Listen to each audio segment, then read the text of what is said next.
오늘 당당할 힘을 주시는 성령이라는 제목으로 하나님의 말씀 증거하도록 하겠습니다.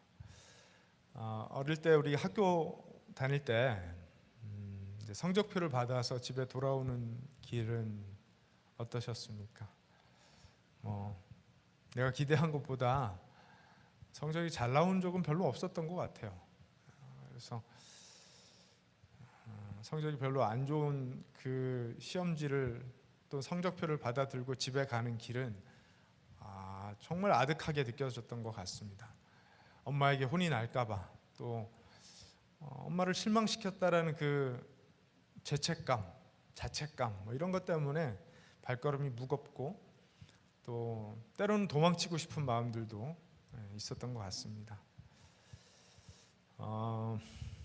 누군가가 나를 정죄할 것이라는 생각, 그것 때문에 우리 마음에 죄책감을 가지고 살 때 우리의 삶은 움츠러들고 경직되게 되어 있습니다. 어른이 된 지금도 우리는 다양한 삶의 상황 속에서 그 죄책감, 정죄감, 죄의식을 경험합니다. 그런 죄책감이나 죄의식은요, 관계 속에서 두려움으로 작용하게 되어 있습니다.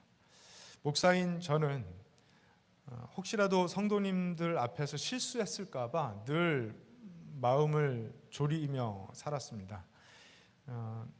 누군가와 만나서 대화를 나눈 날이면 그날 제 입에서 혹시라도 실수가 있었을까 봐 그날 저녁에 이제 밤에 잠자리에 들기 전에 제가 했던 말들을 처음부터 끝까지 곱씹어 보면서 제 자신에게 실망하는 날이 얼마나 많은지 모릅니다. 그러면 다음에는 또 실수하지 말아야겠다라는 그 생각 때문에 조심스럽게 되고 마음에 두려움이 자리 잡게 됩니다. 직장 생활을 하는 분들도 마찬가지죠. 직장의 기대치, 상사의 기대치 또는 그 회사의 기대치만큼 미치지 못했을 때 마음에 자책하는 마음, 또 일종의 죄책감, 이런 것들 때문에 직장 나가기가 두렵고 부담스럽고 그렇게 되어 있는 것입니다. 그런데 오늘 우리가 함께 읽은 로마서 8장의 말씀을 보면, 그러므로 이제 그리스도 예수 안에 있는 사람들은 정죄를 받지 않습니다 라고 놀랍게 선포하고 있습니다. 굉장히 강력하게 단언하는 이 선포는 더없이 명확하고 능력이 되는 말씀입니다.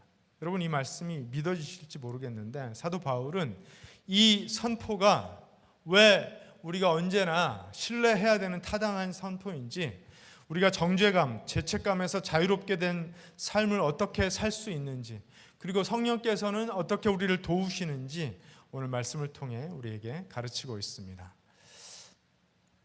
오늘 말씀 1절 말씀을 보면은요, 이렇게 시작합니다. 그러므로 그리스도 예수 안에 있는 사람들은 정죄를 받지 않습니다. 이제 그러므로 이제 이렇게 볼 수가 있는데, 이 그러므로라는 접속사로 문장이 시작하는 것으로 보아서 이 1절의 말씀의 근거가 그 앞에 소개되었었다라는 점을 우리가 생각해 볼 수 있습니다. 그 앞에 7장 말씀을 통해서 사도 바울은 자기 안에 존재하는 그 두 가지 영적 현실에 대하여 말했습니다. 하나님의 말씀에 순종하고 싶은 선한 욕구와 또 불순종하고 싶은 악한 욕구가 자기 안에 동시에 존재한다라는 자기 안에 존재하는 갈등에 대하여 7장에 이야기했습니다. 그건 바울의 이야기일 뿐만 아니라 우리 모든 그리스도인들의 이야기이죠. 그래서 7장 25절, 7장 마지막에 이르러서 바울은 내 육신으로는 죄의 법을 섬기는데도 불구하고 마음으로는 하나님의 법을 섬길 수 있도록 해주신 예수 그리스도께 감사한다라고 정리를 했습니다. 그리고 이제 8장으로 넘어오면서 그러므로 내 육신의 욕구로는 할 수 없었던 것을 그리스도 예수 안에서 할 수 있게 해주신 예수 그리스도께 감사함으로 이제 그리스도 예수 안에 있는 자에게는 정죄함이 없다라고 선포하고 있는 것입니다. 여러분, 이 선포는 너무나 중요한 선포입니다. 이런 말이 있습니다. 정죄함이 없다라는 말씀으로 1절이 시작되고 하나님의 사랑에서 끊을 수 없다라는 말씀으로 39절에 마무리되는 이 로마서 8장은 그리스도인에게 가장 복된 말씀이다라는 말이 있습니다. 그런 것 같아요. 정죄함이 없다로 시작을 해서 하나님의 사랑에서 끊을 수 없다로 마무리되는 이 로마서 8장은 정말 우리에게 능력이 되고 복된 말씀이 맞는 것 같습니다.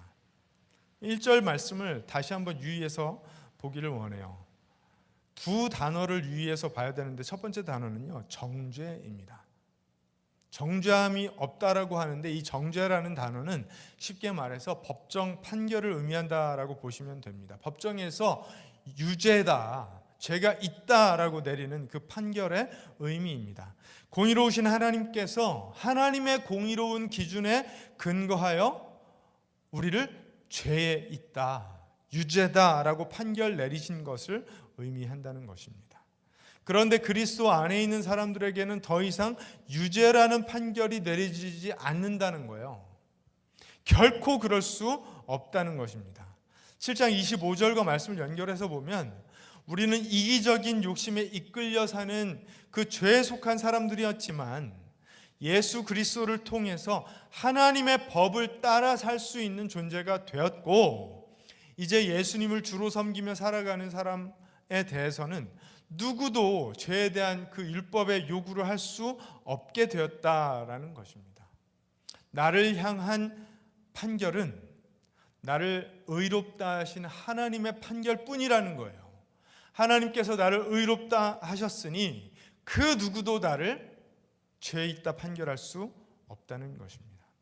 두 번째로 유의해서 볼 단어는요, 정죄를 받지 않습니다 해서 않습니다라는 단어입니다. 이 ESV 성경을 보면요, There is therefore now no condemnation, no condemnation에서 바로 no라는 단어입니다. 이 no라는 단어는요, 히브리어 헬라어로 우덴이라는 단어인데, 이 원문을 보면은요, 사도 바울은 no라는 것을 강조하기 위해서 이 우덴이라는 단어를 그 문장 가장 앞에 사용하였습니다. 결코 정죄함이 없다는 것입니다. 그 누구도 어떤 상황 속에서도 어떤 때에도 결코 나를 정죄할 수 없다는 것입니다. 나 스스로도 나를 정죄할 수 없다는 것입니다. 과거에 내 자신이 도저히 용서할 수 없는 죄를 지어서 나 스스로를 그 죄의식 속에서 가둬놓은 삶을 살고 있었다고 해도 결코 그 누구도 나를 포함해서요, 나 자신도 나를 정죄할 수 없다는 것입니다. 왜냐하면 그리스도 안에서 하나님은 우리를 의롭다 판결 내려 주셨기 때문이라는 거예요. 세상에 그 잘난 사람들, 제 아무리 의롭다는 사람들이 몰려와서 내 죄를 다 들춰내고 내 과거를 다 들춰내고 지금 내 안의 동기를 다 들춰내도 그들은 결코 나를 정죄할 수 없다는 것입니다. 너는 실패자야, 너는 죄인이야, 너는 자격이 없어, 아무리 내 귀에 대고 속삭여도 그것은 나를 향한 판결이 될 수 없다는 것입니다. 그 이유가 2절에 기록되어 있는데요, 왜냐하면 그리스도 예수 안에 있는 생명을 누리게 하는 성령의 법이 죄와 죽음의 법에서 우리를 해방하였기 때문이라는 거예요. 우리는 해방된 사람들이라는 것입니다. 여러분, 우리에게 왜 해방이 필요합니까? 우리가 해방이 필요했다라는 것은 우리가 구속당하는 삶을 살고 있었다라는 것을 의미합니다. 우리가 구속당할 수밖에 없었던 이유는 죄 때문이라는 거예요. 죄는 우리를 결박합니다. 꽁꽁 묶어맵니다. 구속합니다. 움츠러들게 만듭니다. 그런데 하나님께서 우리를 의롭다 판결하셨기 때문에 이제 더 이상 그 죄에 구속당하고 속박당하는 꽁꽁 묶인 삶을 살 필요가 없다라는 것입니다. 자, 이제 이 법적 용어들을 이렇게 나열하면서 하나님께서 우리를 그렇게 판결해 주셨다라는 것은 내가 알겠는데 도대체 그게 어떻게 벌어진 일이냐는 거예요. 여러분, 우리가 만약에 무인도에서 혼자 살아가는 사람들이라면 죄를 지을 일이 별로 없습니다. 내 몸에 짓는 죄가 혹시 있다면 그게 죄가 될 수는 있지만 사람들과 사이에서 죄를 지을 가능성은 제로가 돼요. 그렇죠? 내 옆에 아무도 없는데 무슨 죄를 짓겠습니까? 그런데 일단 사람과 사람이 만나면 그게 둘이든 셋이든 아니면 그 이상이 되던 우리는 죄에 노출되게 되어 있어요. 어떤 죄에 노출됩니까? 내 마음대로 하고 싶은 죄, 내 마음대로 하는 죄, 저 사람에게 인정받고 싶은 그 강한 욕구를 느끼는 죄, 저 사람을 내가 내 마음대로 하고 싶은 죄, 찍어 누르고 싶은 죄, 경쟁에서 이기고 싶은 죄, 그런 온갖 종류의 죄에 노출이 됩니다. 그래서 그 안에서 내가 가장 잘난 사람이 되고 싶어요. 내가 잘난 사람이 되고 싶어서 또는 선한 사람으로 비춰지고 싶어서 그 사람을 교묘하게 조종하고 싶어요. 컨트롤하고 싶어요. 매니플레이트 하고 싶어요. 그래서 수단과 방법을 동원하게 되어 있습니다.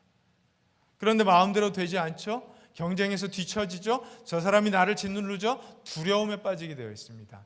이런 관계 속에서 온갖 종류의 죄에 노출되다 보면 우리가 죄를 짓게 되어 있어요.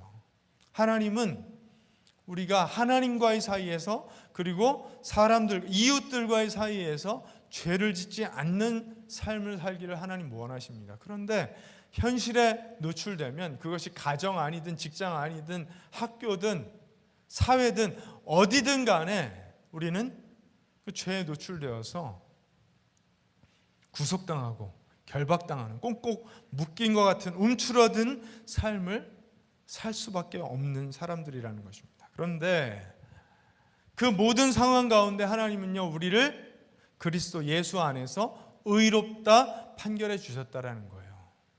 여러분, 3명이 모이면은요 법이 생겨요. 룰이 생겨요.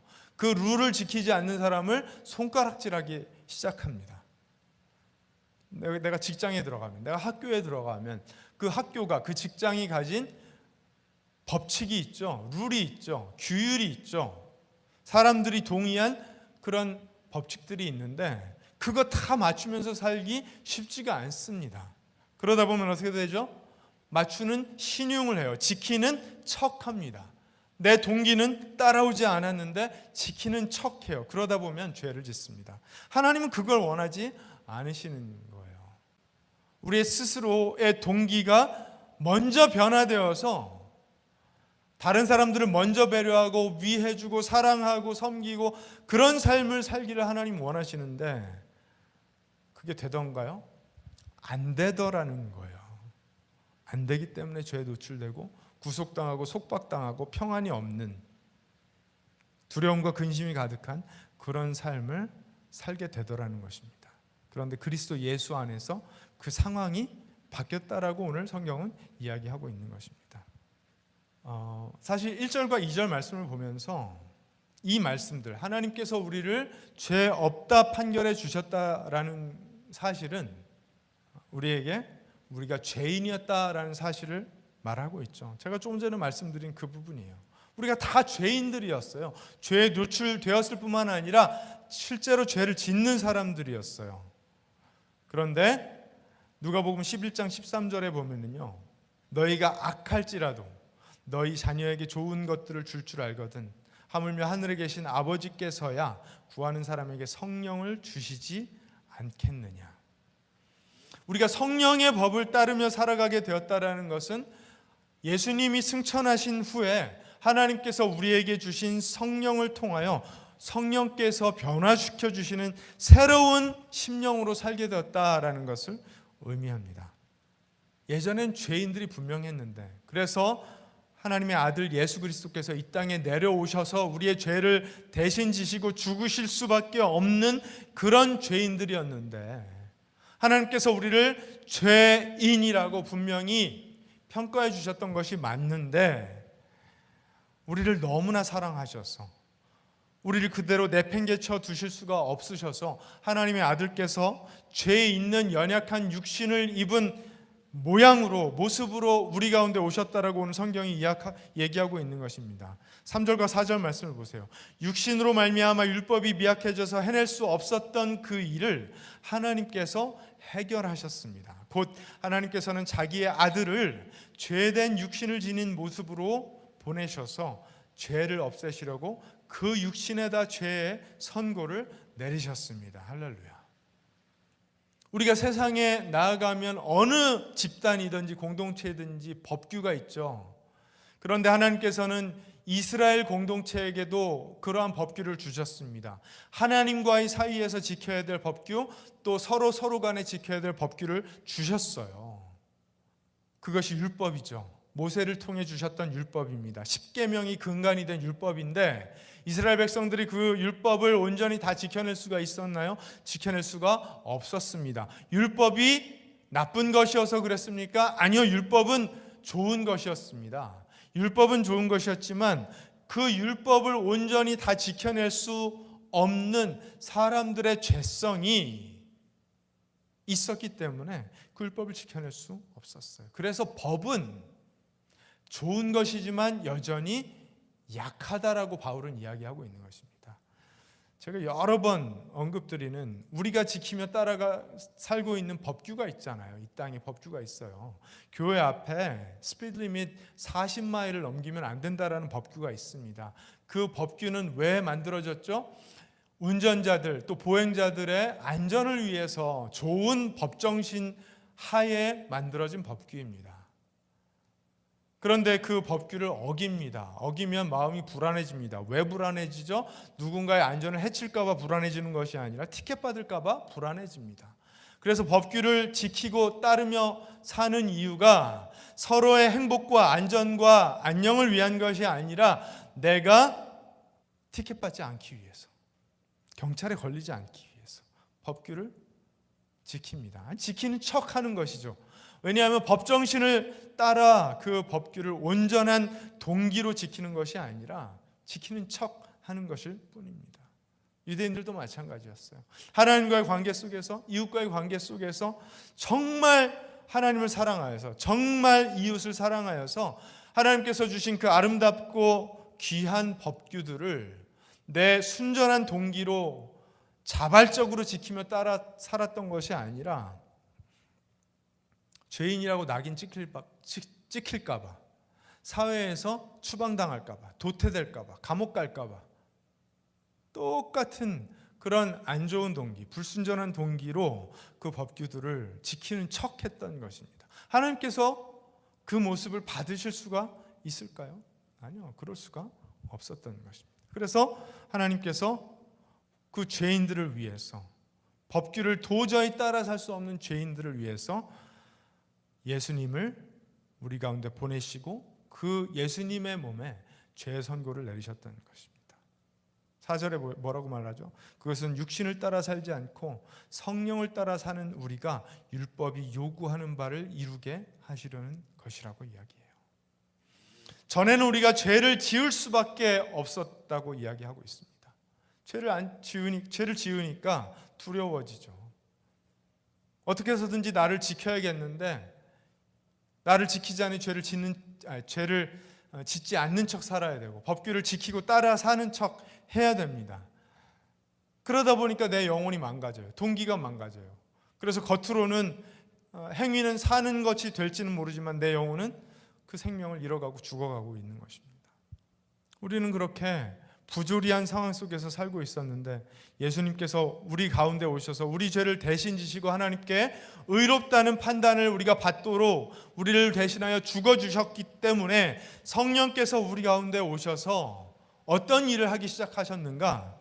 성령의 법을 따라 살게 우리를 움직이기 시작하셨다라는 것입니다. 성령의 법을 따라 살게 우리를 움직이셨다라는 것은 내 동기가 내 육신의 동기, 즉 세상이 요구하는 사탄이 우리를 유혹해서 우리를 움직이는 그 죄의 욕구대로 사는 것이 아니라 성령께서 나에게 주시는 그 순전한 욕구, 아름답고 건강한 욕구를 따라 살 수 있도록 우리를 도우시는 하나님이 우리 가운데 오셨다라는 것을 의미합니다. 내가 육신적으로는 여전히 돈 때문에, 나의 명성 때문에, 건강 때문에 근심하고 걱정하고 두려워하는 사람 맞지만, 내가 그리스도 안에 있을 때, 성령 안에 있을 때 나는 더 이상 나의 존재의 소멸을 두려워하며 살 필요가 없는 사람이라는 사실을 성령께서 확인시켜 준다라는 거예요. 나 자신만을 바라볼 때는 여전히 소망 없어 보이고 여전히 두려워 벌벌 떨고 있는 겁쟁이가 보이지만, 그리스도를 바라볼 때는, 이건 다른 말로 하면 성령께서 나로 하여금 그리스도를 바라보게 하실 때는 더 이상 정죄받지 않고 해방된 당당하고 자유로운 사람으로 살 수 있게 하신다라는 것입니다. 할렐루야. 그것이 그리스도 안에 있는 사람이 살아가는 모습이라는 거예요. 율법의 요구, 다른 말로 하면 세상이 우리에게 요구하는 그 기준들 때문에 더 이상 불안해하거나 실망할 필요가 없다라고 바울 사도는 선포하고 있는 것입니다. 여러분, 우리가 이렇게 모든 판단과 정죄와 심판으로부터 벗어났다라는 사실은 우리 마음에 굉장한 여유를 가져다 줍니다. 직장에 가서 사람들과 부딪히면서, 학교에 가서 사람들과 부딪히면서 근심, 걱정, 두려운 마음 가득한 상태로 살다가 휴가를 떠나요. 사람도 없는 한적한 산과 바다가 보이는 그런 곳으로 여행을 떠납니다. 어떻죠? 마음이 놀라운 여유, 놀라운 평안을 경험하게 됩니다. 마음에 여유가 생기면은요, 내가 도태되면 어떡하지? 잘리면 어떡하지? 실패하면 어떡하지? 그렇게 조바심 가득하던 그 두렵고 불안하고 근심 걱정 가득한 마음이 편안해져요. 여유가 생겨요. 자원하는 마음도 생깁니다. 양보도 할 수 있게 됩니다.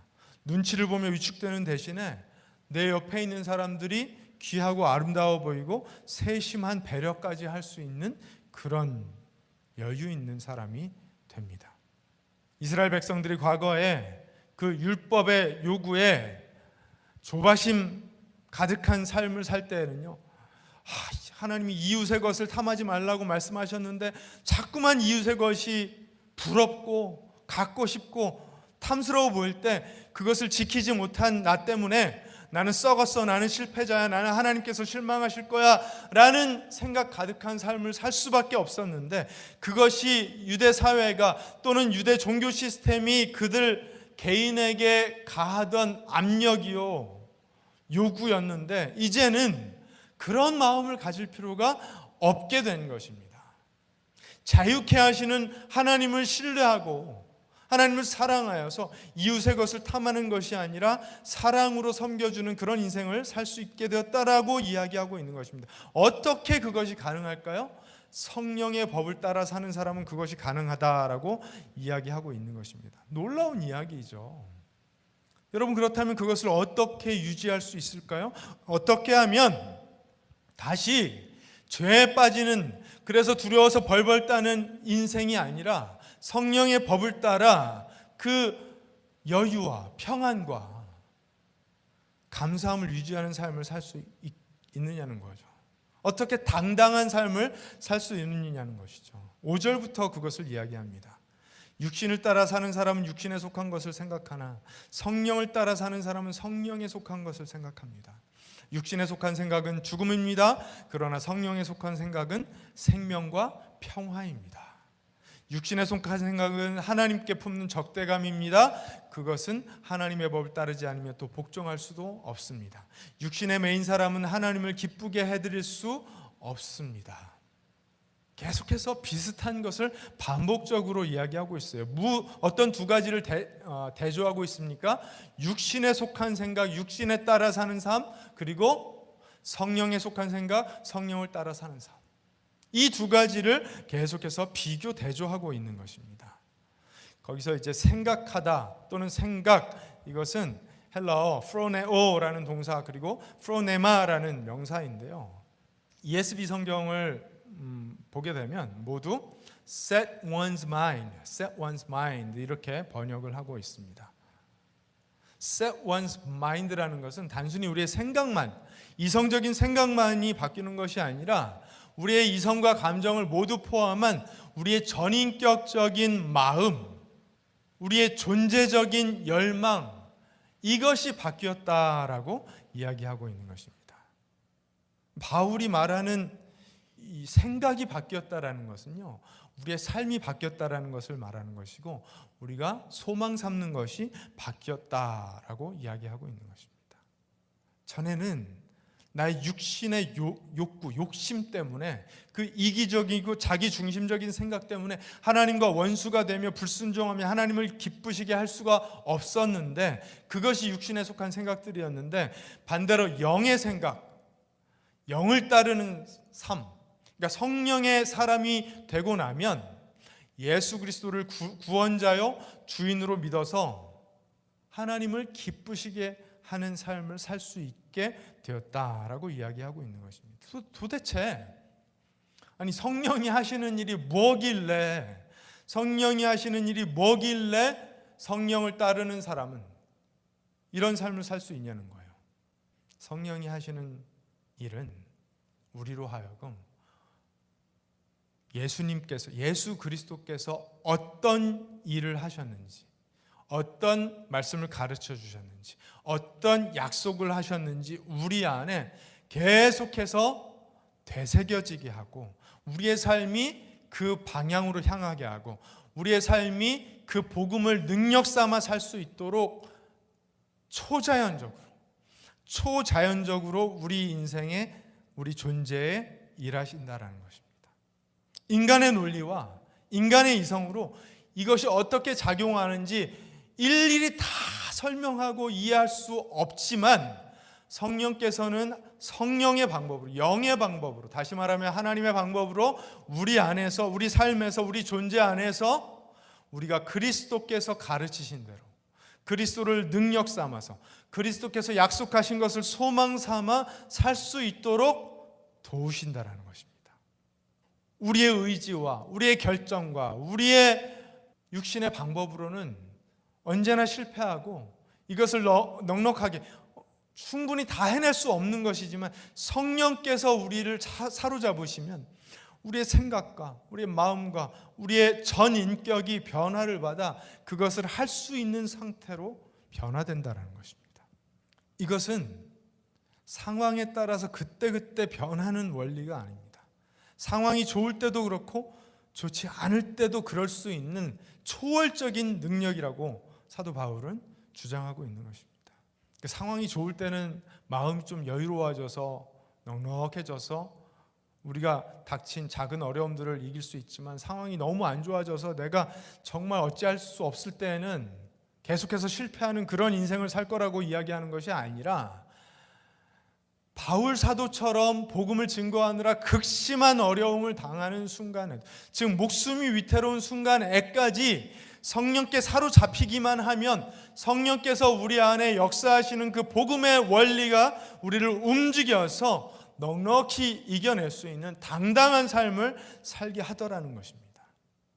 바울은 자기 안에 여전히 그 죄와 사망의 법, 그리고 생명의 성령의 법이 싸우는 그 갈등이 존재하는 삶을 사는 연약한 인간이라고 고백하지만, 그 가운데서 생명의 성령의 법을 따라 살 수 있는 힘을 주시는 그리스도 예수께 감사한다라고 고백하고 있는 것입니다. 그것이 7장 마지막에서 8장으로 넘어오면서 바울 사도가 하고 있는 고백이라는 거예요. 이것은 어느 날 갑자기 이루어지는 일이 아니라, 그리스도 예수를 믿는 사람에게 성령이 임하셔서 서서히 우리가 성령께 우리의 인생을 맡겨드릴 때에 성령께서 우리의 인생을 장악하시고 우리의 삶의 가장 밑바탕부터 가장 꼭대기까지 전인격적으로 그 모든 것을 포괄적으로 변화시켜 주시는 그 변화, 즉 성화의 과정을 통해 나타나는 능력이라는 것입니다. 사랑하는 여러분, 하나님께서는요 우리 삶 전체를 원하십니다. 아멘이시죠? 내가 하나님을 필요로 할 때, 내가 정말 역부족이라 능력이 필요하다라고 고백하는 그 순간에만 하나님 원하는 삶이 아니라 언제 어떤 순간에도 전 삶으로, 전 인격적으로, 전 존재적으로 하나님을 바라는, 하나님께 온전히 맡겨드린 그 삶을 살기를 하나님 원하십니다.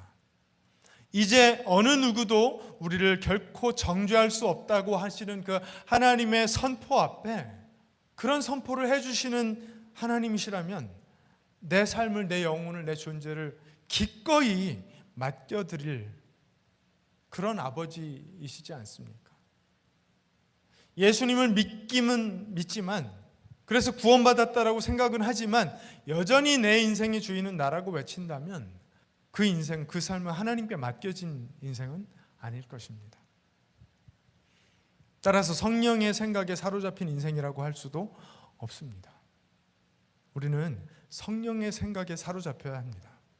어떠한 상황, 어떠한 때에도 우리에게 가장 필요한 것은 성령의 생각에 사로잡히는 것입니다. 현상에 사로잡히면 내 육신적인 반응들이 툭툭 튀어나옵니다. 그러나 내가 말씀을 읽고 기도하고 예배를 드리며 성도의 교제를 나누고 내 삶을 성령께 맡겨드리면 점진적으로 내 삶에 성령께서 주권자로 일하시며 내 삶이 성령께 맡겨진 삶을 살게 되는 것입니다. 그 삶에는요, 그리스도의 십자가가 보이고요, 그리스도의 섬기는 손이 보이고요, 그리스도의 넉넉한 마음이 보이고요, 그리스도의 담대함이 나타나기 마련인 것입니다. 그런 고백이 있는 사람들에게 성령께서 행하실 사역이 어떤 것인지 본문 9절에서 11절에 이야기하는데요. 그러나 하나님의 영이 여러분 안에 살아계시면 여러분은 육신 안에 있지 않고 성령 안에 있습니다. 누구든지 그리스도의 영이 없으면 그리스도의 사람이 아닙니다. 당연한 말이죠. 또한 그리스도께서 여러분 안에 살아계시면 여러분의 몸은 죄 때문에 죽은 것이지만 영은 의 때문에 생명을 얻습니다. 예수를 죽은 사람들 가운데서 살리신 분의 영이 여러분 안에 살아계시면 그리스도를 죽은 사람들 가운데서 살리신 분께서 여러분 안에 계신 자기의 영으로, 즉 하나님께서 하나님의 영으로 여러분의 죽을 몸도 살리실 것입니다. 인간이 경험할 수밖에 없는 최종적인 두려움은 무엇입니까? 죽는 것인데 그리스도를 살리신 분께서 우리도 최종적으로 살리실 것이라면 왜 맡겨드리지 못하겠냐는 것입니다. 왜 성령의 주권에 우리의 삶을 맡겨드릴 수 없겠느냐는 것입니다. 당연히 맡겨드릴 수 있다라고 말하는 것이죠. 죽음을 바라보며 사는 사람과 죽음 이후에 영원히 살 것을 바라보며 사는 사람의 삶이 얼마나 다른지 반드시 나타난다, 사도 바울은 말하고 있는 것입니다. 우리가 장차 하나님 앞에 의롭다 인정을 받아 서게 될 것인데 뭐가 두렵냐라고 이야기하는 거예요. 인생의 결과를 죽음으로 생각하는 사람, 그리고 인생 이후에 생명을 소망으로 바라보는 사람의 태도, 그 사람의 하루, 그 사람의 한 시간, 그 사람의 1분은 분명히 다를 수밖에 없다는 것입니다. 사랑하는 여러분, 우리의 인생이 더 이상 육신의 생각에 사로잡힌 것이 아니라 성령의 생각을 쫓아 살게 됐다라는 사실을 여러분 믿으십니까? 그렇다면 죽을 사람들처럼 살 것이 아니라 살 사람들처럼 살 수 있어야 될 줄로 믿습니다. 저는요, 성령께서 오셨다라는 게 너무 좋아요. 너무. 이 얼마나 좋은지 이루 말로 다 표현을 할 수가 없습니다. 왜냐하면 우리 인간들은요, 오랜 역사 속에서 하나님을 우리 밖에 계신 분으로 언제나 생각하며 살았어요. 과거의 고대 시대에 사람과 사람 사이에 법규가 생기기 시작하고 종교라는 것이 막 생기기 시작할 때, 그때 사람들은요, 어떤 종교 시스템 속에서 그 종교 시스템의 권력을 잡은 사람을 통해서만 하나님께 나아갈 수 있었어요. 반드시 그래야만 했습니다. 그래서 제사장들, 그 안에 권력을 갖고 있는 사람들, 밑에 엎드려서 그들을 통해서 하나님께 나아가는 것으로 생각했습니다. 그들이 말하는 것을 모두 지키고 살아야 된다고 생각했고, 그들이 말하는 것을 벗어나면 범죄자가 되어서 사회에서 추방당할 수밖에 없었고, 소외된 삶을 살 수밖에 없었고, 죄인으로 낙인 찍힌 삶을 살 수밖에 없었어요. 예수님 때까지 그랬습니다. 그런데 예수님께서 뭐라고 하셨죠? 이 성전을 허물고 3일 만에 다시 세우겠다라고 말씀하셨어요. 그것은 성전 대신 예수님께서 더 이상 성전에 모여서만 하나님을 만날 수 있다고 생각하는 사람들에게 예수 그리스도를 통해 언제 어디서나 하나님을 만날 수 있는 성전 대신 예수 그리스도의 능력으로 함께 하시겠다라고 약속해 주신 거잖아요. 3일 만에 부활하셔서 죽음을 이기시고 모든 죄와 그 율법의 요구의 속박으로부터 죄인들을 자유케 하셔서 하나님께 우리 모두를 의로운 자 되게 하시고, 예수께서는 하늘에 승천하시고 하나님의 영 곧 보혜사 성령님을 우리에게 보내주셔서 성령이 예수 그리스도를 믿는 사람 누구에게나 언제 어디서나 어떤 상황 속에서나 내주하시는 하나님으로 우리에게 보내주셨잖아요. 그 성령을 우리 안에 모시는 사람들은요, 더 이상 누군가를 통해서 하나님을 만날 필요가 없는 거예요. 그리스도 예수 안에 있는 사람들은요, 나의 이 거짓된 동기가 드러날까봐 아둥바둥 조바심 내면서 살 필요가 없는 거예요. 사람들의 기준에 맞지 않으면 어떡하지? 누군가 만들어 놓은 규율과 율법과 사회 통념과 기준과 과거와 미래에 속박당할 필요가 없는 것입니다. 종교 지도자의 그 눈초리에 속박당할 필요도 없는 것입니다. 없어요. 그 누구도 내 인생에 뭐라고 할 사람이 없어진 것입니다.